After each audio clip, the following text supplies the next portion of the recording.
Hey guys, welcome back to another Leetcode video. Today we're going to be looking at Leetcode 1288, remove covered intervals.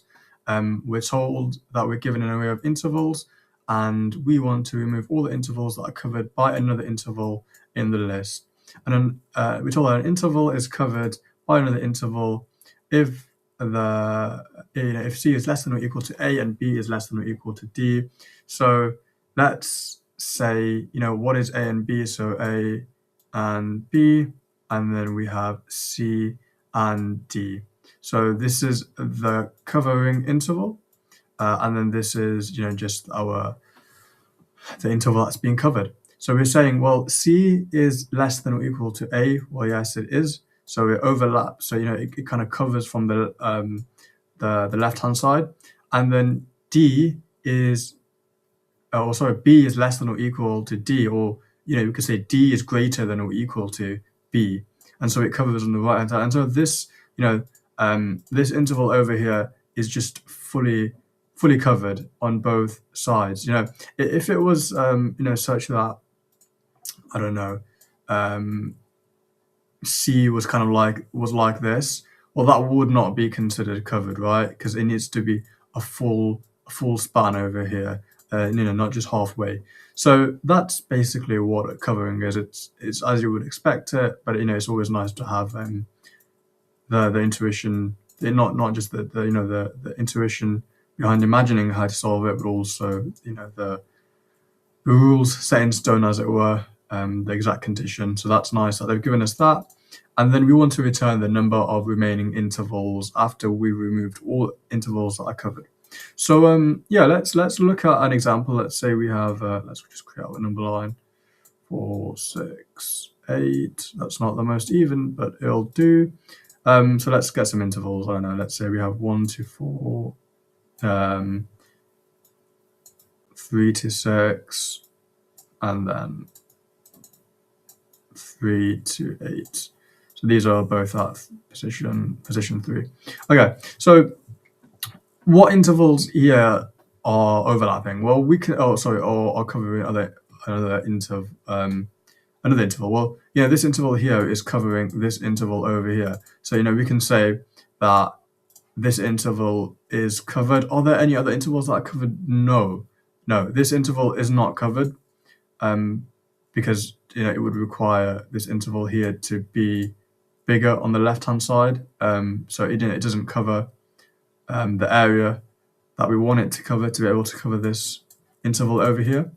So we can basically see at a glance that there is only one, and our result is 1. But how would we actually solve this? Well, you could say, we can do a big O of n squared solution, and that's going through each interval, and then for each interval looking at, is that interval covered by any other interval, and using this condition here to do that, nested loops basically.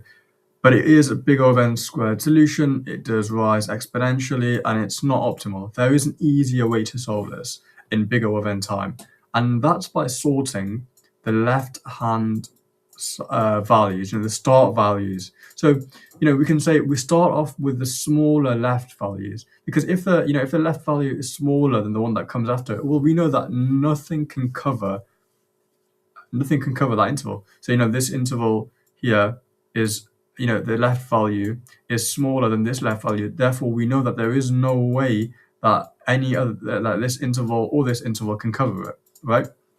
So we can start from the left-hand side. That's good. Then we only need to check. We only need to keep checking each interval every time for other intervals, because we know that if it's on the left-hand side, if we've already passed it, nothing else can cover it.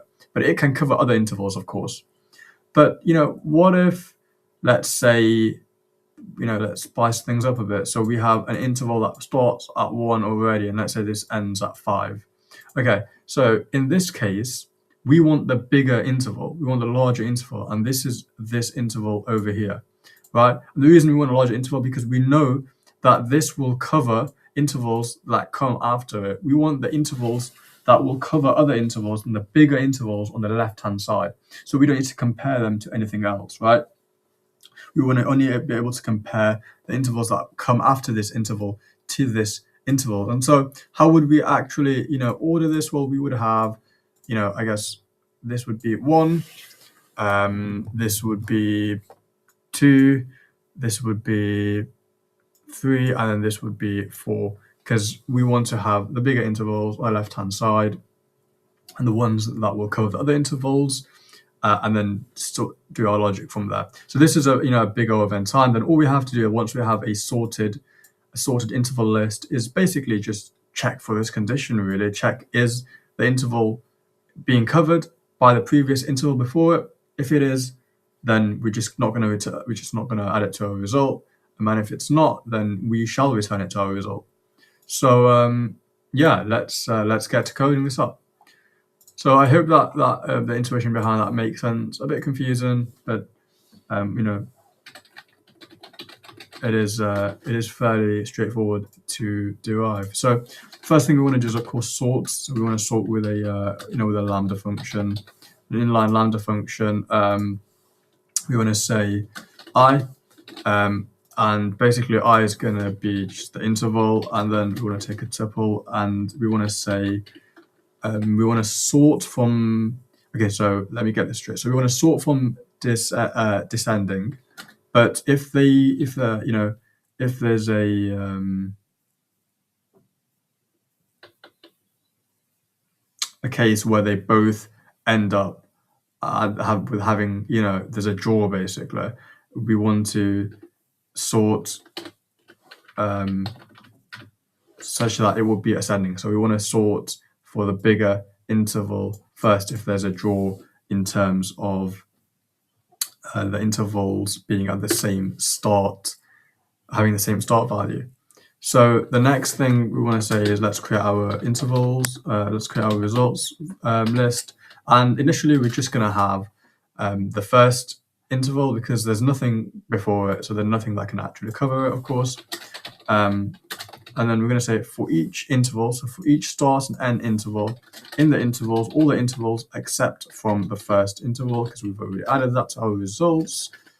So let's push you in. And then we can say the previous start and the previous end is equal to intervals minus 1, right? So we've got the previous start and we've got the previous end, and actually this should be result minus 1. So we want to get the last interval that we've added to our result, and then we can just use this condition over here. So we're going to say if previous start is less than or equal to start, and previous end is greater than or equal to end, well then we want to just continue. We don't want to do anything. However, if if the interval that we are at is not covered, then we can just add it to our result. So result.append start and end, and then all we need to do is return the result list. But that's not what we want to return because it does say the number of remaining intervals. So we just want to return the length of result. Let's submit our code. Let's check that works. And it does. It passes all 34 test cases. So in terms of time complexity for this problem, we're looking at a big O of n log n, and that's because we're obviously sorting. So that's the big O of n log n time complexity. Space complexity, we are manufacturing a result list, which could be every interval in our initial intervals list if there are no intervals being covered. So worst case scenario, big O of n. So that means both time is going to be big O of n log n, and space is going to be big O of n. So with that being said, I hope you guys enjoyed this video and it made sense, and I'll catch you in the next one.